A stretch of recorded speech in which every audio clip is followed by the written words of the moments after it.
And I guess one thing that I did notice, along with the hair and the skin, is my fingernails became so fragile.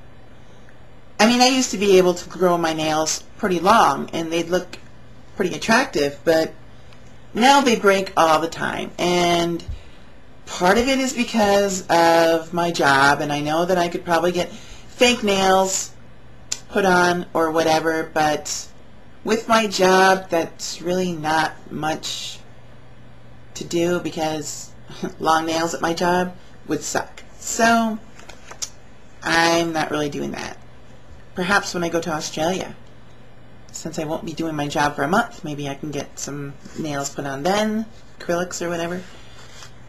But okay, now for the misconceptions. There's a huge misconception, you know, with the non-transgendered people, that hormones will change your voice. And that's not true. Well, I take that back. It is true for the female to male transsexuals. If they take testosterone, their vocal cords are going to thicken, their voice is going to get lower or deeper or whatever you want to say. But if the voice is already low due to testosterone or whatever, or puberty or whatever, it's not going to change. It's not going to get higher.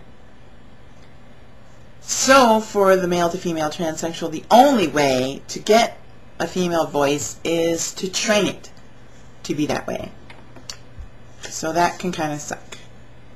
Of course, unless you break some rules as far as the government's concerned and you start taking estrogen before puberty, and you can actually prevent it from changing due to testosterone thickening the vocal cords.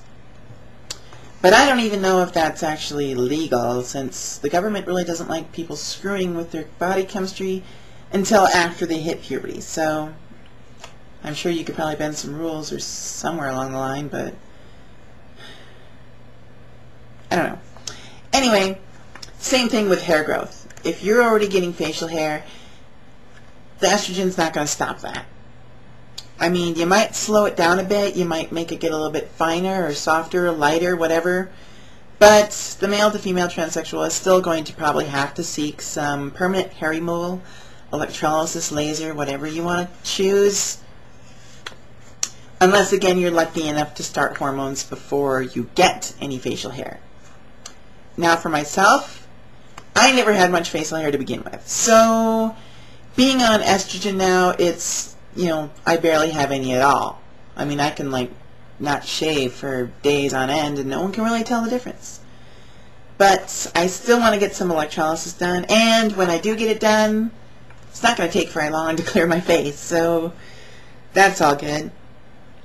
I guess that's part of my Native American heritage, since I do have a little bit in there in my background somewhere as far as my ancestors are concerned. But I'm not going to complain about that at all.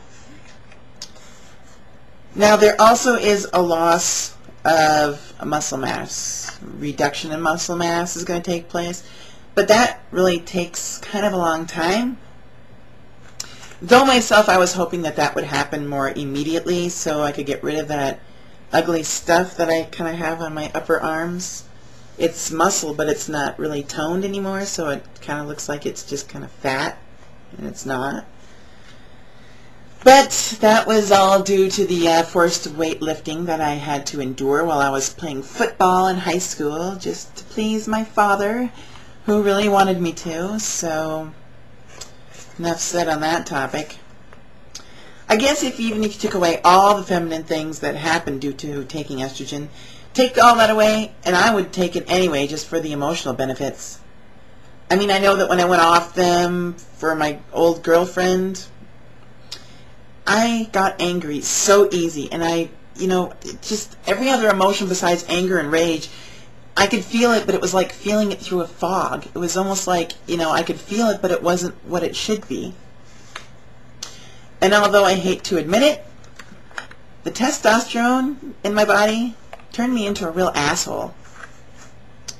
It's easy to understand why. I mean, after being on estrogen for so long, you start having testosterone floodbacks in your system, And you don't know how to control or maintain any emotions that testosterone is going to give you. If you feel angry, you're going to completely fly off the handle because your body doesn't know how to adjust to that. And in all honesty, I would much rather cry when something bad happens other than, start getting mad and break things or hit things or whatever. I mean, because getting angry and breaking things is actually counterproductive, while just crying about it is just not productive at all. And I'd rather be just not productive than counterproductive. Still, though, I didn't get everything. I mean, I found out that estrogen has nothing to do with maternal instincts. I mean, after taking after taking estrogen for over 4 years, I really don't like children that much. Some I do like, I suppose, if they're good children, nice children, decent children. But as far as my ex-sister's horde goes, I would probably go so far as to say that I hate them. Considering that 50% of their body is coming from demon DNA anyway, yeah. Now to wrap it up, I just wanted to dispel a huge rumor or a myth about hormones. They do not determine your sexuality. For some male to females, they may find attraction to men only after taking estrogen, and since no one really knows for sure what causes sexuality, I will voice my opinion here. For those that experience the aforementioned attraction to males only after taking estrogen, the tendency was probably already there, imprinted in their brain, and the estrogen just helped unlock it. I myself couldn't tell if a guy was hot until after taking estrogen. Then I was just like, whoa, that guy's cute. And still, I find sexual attraction to both sexes, so it's not that big of a deal. Most experts on the subject would say hormones have very little, if anything, to do with, sexuality. At least that's what I was taught in college. So if there's any opposition to this opinion of mine, blame the university I went to. Don't blame me, because it's just what I was taught and happen to agree with. Anyway, I know I'm probably forgetting something that I should talk about, but for the life of me, I can't remember what it is. Yeah, I can't remember what it is. I'll probably remember it after I shut the frickin' camera off and walk away, but that's how it goes, so I guess that's all I have for right now. And, yeah, so just, again, if you have any comments or opposition to what I was taught in college, don't, start yelling at me, because it's pretty much the university that taught me that. And so if you want to write a nasty comment to the professor of South Dakota State University, that's fine with me, because, yeah, I just happen to agree with what I was taught there. So, anyway, that's all I have for now. And after that really awkward situation when someone walked in on me while I was doing this, I guess that's all I got for now. So, bye-bye, everyone. See you next week, and have a great day.